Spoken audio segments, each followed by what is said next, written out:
So far as I have learned, over 20 countries have formally applied to become new members of BRICS.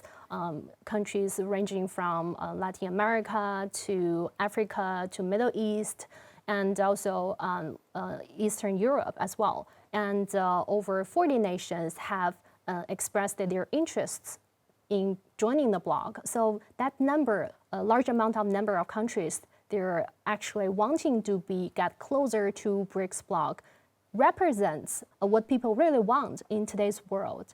So speaking of that, this is a question for all of you. So why do you think we talk about like BRICS Summit, the reason why it's so attractive? So is there any specific country or which few countries attract your attention the most that they're interested in joining the bloc? I'm looking at Iran and Saudi Arabia, most importantly.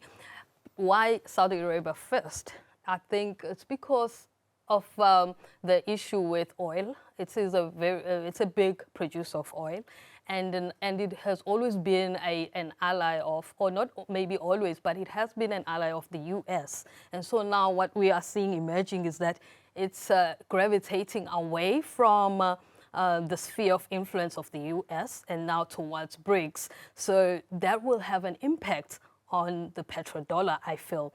And so going forward, it will be interesting to see what comes out of the discussions in relation to Saudi Arabia. I think Saudi Arabia will be admitted into BRICS at this conference, I think along with Iran, because you can't have Saudi Arabia in and Iran, which is another applicant, not be included. I mean, if you look back at what has just transpired, where China brokered a peace deal between these countries, so it will make sense to have them both join BRICS. And also Iran is another major oil producer, so it also links to the petrodollar. So we are seeing major shifts happening here. This is why I said this conference or this summit in South Africa is bigger than we might maybe think. It is huge. We've had bigger summits of this nature, but this one is big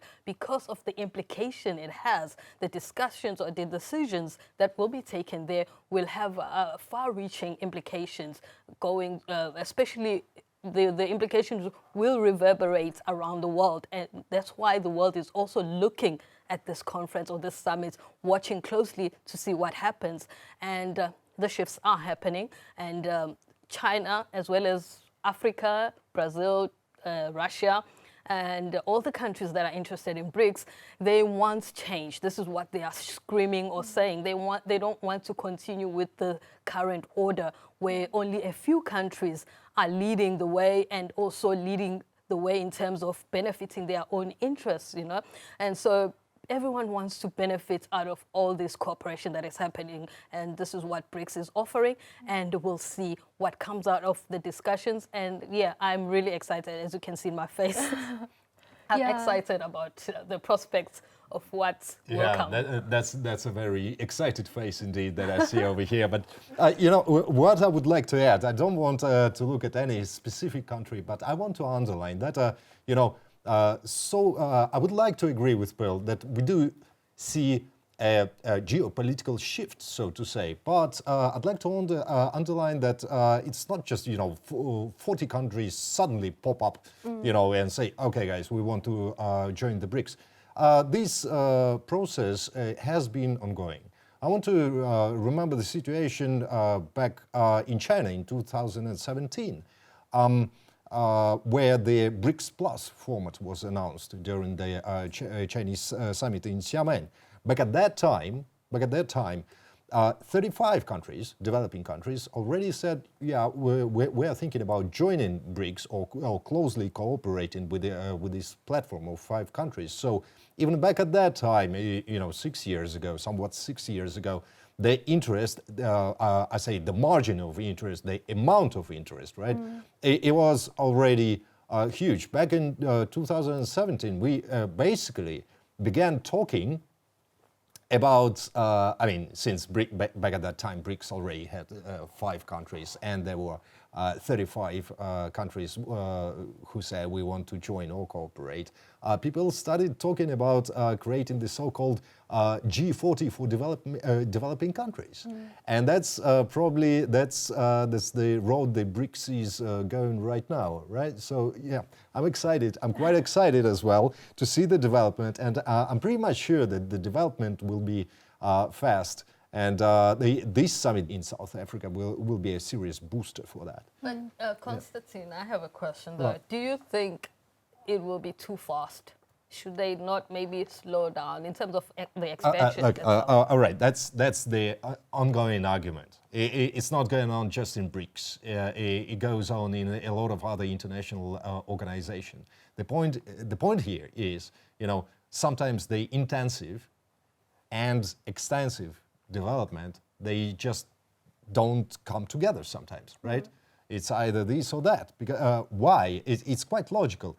The more countries you get, the harder it is to reach the consensus, right? The harder it is to reach the new unity on some exact project, right? So here we're talking about, BRICS probably. It is very true. I totally agree with that. BRICS has to find some, as they say, harmony between intensive and extensive cooperation. This situation in BRICS is not something new. I mean, the same arguments are ongoing in other regional or global organizations. Take, for example, Shanghai Cooperation Organization.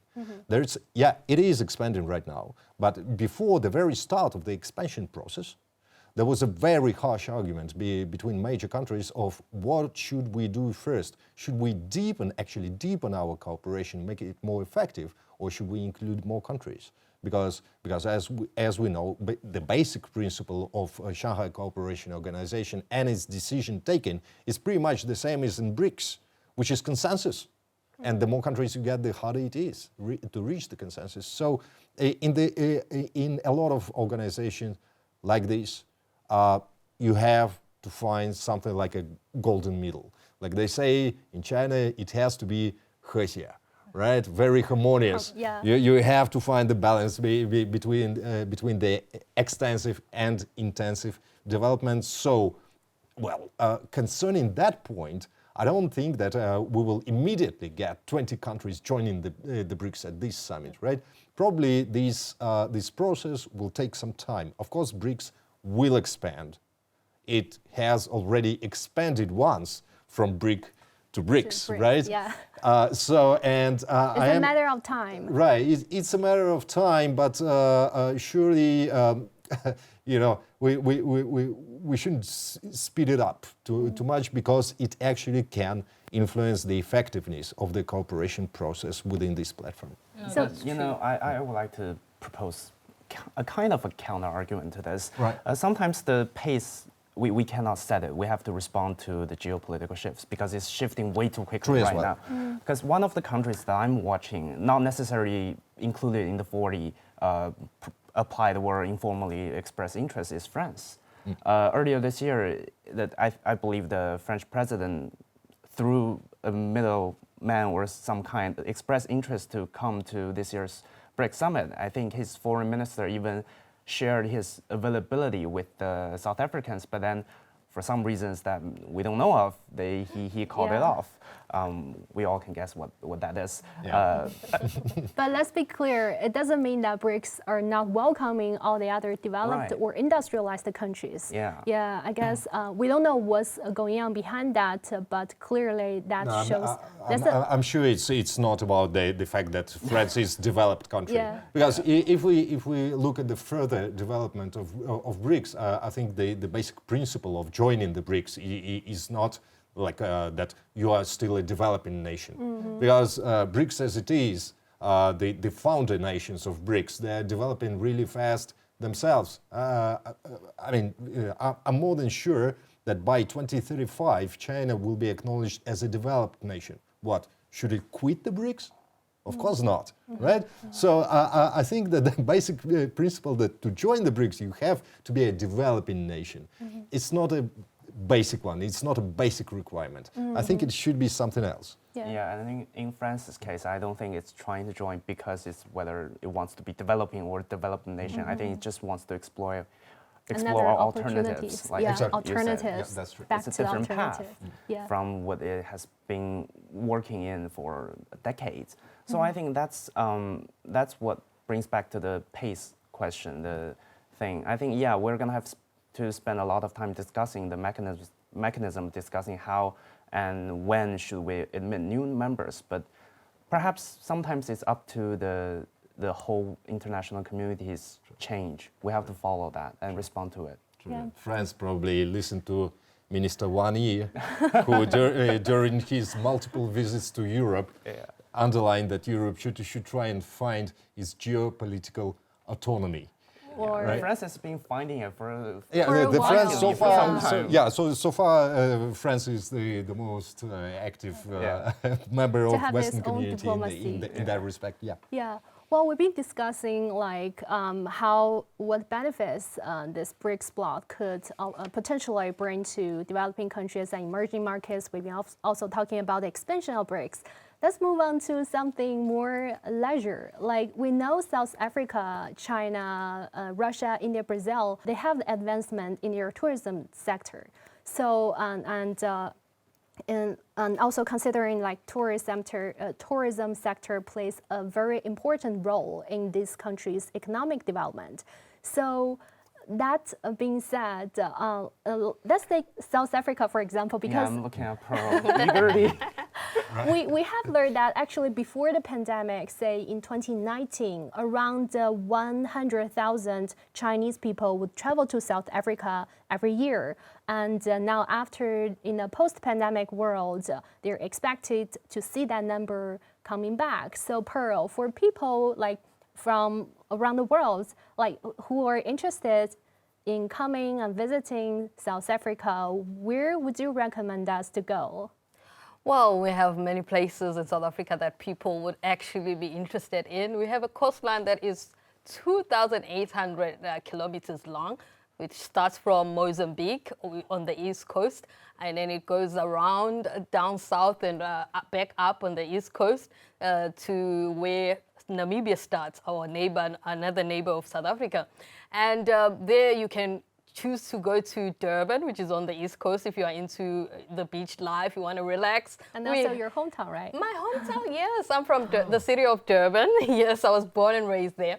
So I can tell you all about it. The beaches, the lifestyle there in the townships, as well as the culture, which, I mean, it's a part of the world that is dominated by Zulu-speaking ethnic groups. I'm Zulu myself, and so you will learn about that culture, but we also have other smaller cultures like Sotho, and as well as the Indian community, a large Indian community in South Africa, people of Indian descent that are South Africans, and they live in Durban mostly, but they're also found in other parts of the country.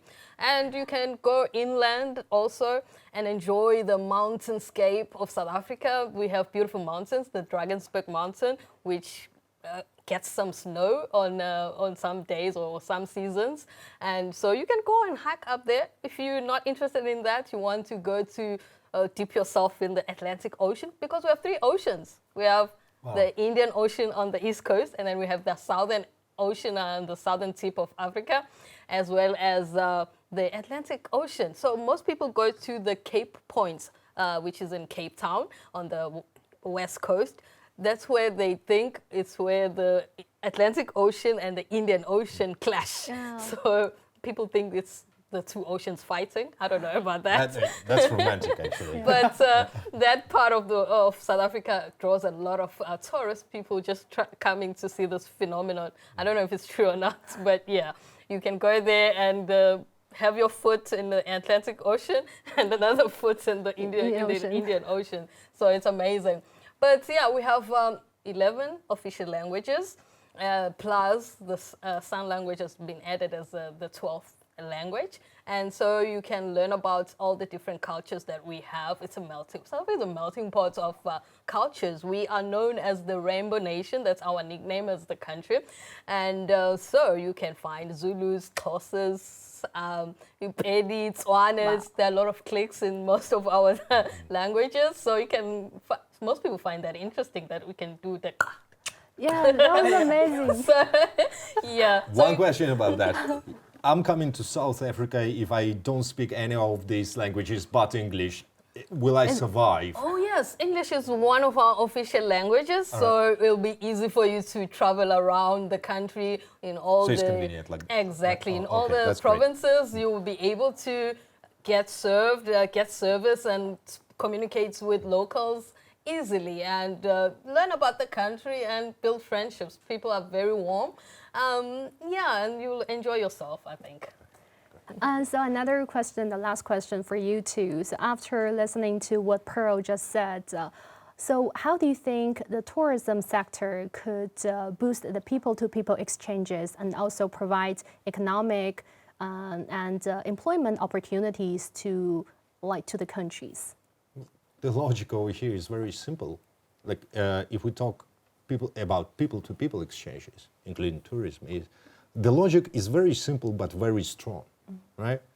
When you have people-to-people exchanges, you have mutual understanding growing. When you have mutual understanding, you have mutual trust. And mutual trust is more important than gold and money in our world right now. Because when there's mutual trust, there is cooperation, opportunities for economic development and everything else, right? So basically, currently, people-to-people exchanges is the guarantee for improving the mutual trust and improving the cooperation.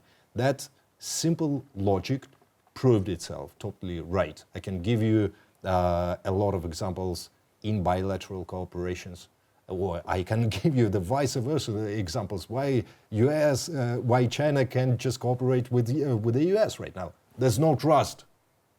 Because Washington says one thing, does another, right? If you improve the trust, then you can start cooperation. So people-to-people exchanges improve trust.